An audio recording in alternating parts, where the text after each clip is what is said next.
Jimbo Fisher and Nick Saban war of words has been the story in college football over the past week. Jimbo responded to Saban saying A&M, quote, bought all their players by questioning Saban's past and his own recruitment of players through the years. Jimbo didn't talk at today's SEC coaches meeting, but Nick Saban and other SEC coaches were all asked about it, of course. I didn't really say that anybody did anything wrong. You said they bought their recruiting class. I didn't say anybody did anything wrong, okay? And I've said everything I'm going to say about this. I have no problem with Jimbo. I have no problem with Jimbo at all. At the end of the day, sometimes things get heated. You'd rather it not be in the public arena. But at the end of the day, things like that happen. I mean, you guys should be on the headphones sometime. You would think that was Mickey Mouse. Heather Dinich with me for some HD TV live from Destin, Florida, site of today's coaches meeting. Heather, we saw a much more measured Nick Saban today. Does this mean everyone has calmed down, or did they just get the message from the league office? B, I think the message has come through loud and clear, though I will tell you this. I asked Greg Sankey yesterday afternoon, are you going to talk to the coaches in the league to say anything to try to prevent these public spats from happening in the future?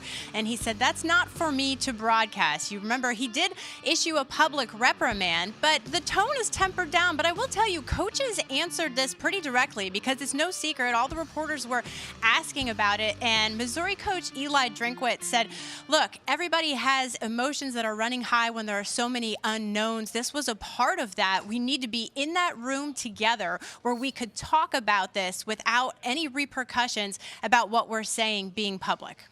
Look, I know Saban also is like, hey, you know, these dudes have some money. Everyone want to pony up, right? He's not talking fantasy. So at the center of all this drama is the continued evolution of NIL money in college football.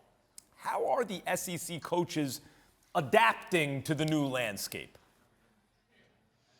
Just like everyone else, which is with confusion, with a lot of questions. You know, it is a very gray area. They're trying to get some answers. That's something that they're definitely talking about during their meetings. But, you know, they're talking about, you can't talk about name, image, and likeness without talking about the transfer window, because those things are intertwined in terms of the portal and losing players. And this unanswered chaos is why this frustration and feelings are boiling over, and why you got what you did. But look, Greg Sankey flew to Washington, D.C.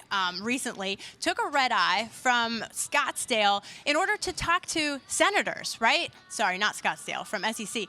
To talk to senators about getting some answers on name, image, and likeness. And other people are saying, look, you cannot wait for the United States government to figure this out. You, as in leaders of collegiate athletics, have to do it. And that's part of what those meetings are about today. So another issue is the future SEC schedule, with Texas and Oklahoma set to join the league soon. A decision on whether to expand the conference schedule needs to be made. What do the coaches want with respect to the schedule? Well, they were very reluctant this morning to say what they wanted before they actually got in the meeting and heard each other's opinions on it. But the timing of it, they could possibly vote at the end of the week on it. Eli Drinkwitz said he thinks they are going to vote on something, but he wasn't sure what. He said, if we're not going to vote on something, I'd rather be back on campus trying to make my team better. So one of the big questions is, do they do divisions? Do they not do divisions? I don't think there's a lot of steam for that right now, but I think they're trying to figure out 8 or 9 league games is a big talking point. And quite frankly, I think athletic directors and coaches are divided on that. Whether or not they can come to terms on a decision remains to be seen. But remember, Texas and Oklahoma are joining the SEC in 2025. That's the last year of the current 12-year agreement for the college football playoff at 4 teams. Whether or not you go to 8 or 9 games, if you're playing 8 games, probably better for a 4-team playoff. If the playoff expands, beef it up, go to 9 league games. Then you have a little bit more forgiveness to get into that wider field. Thanks for watching ESPN on YouTube. For live streaming sports and premium content, subscribe to ESPN+.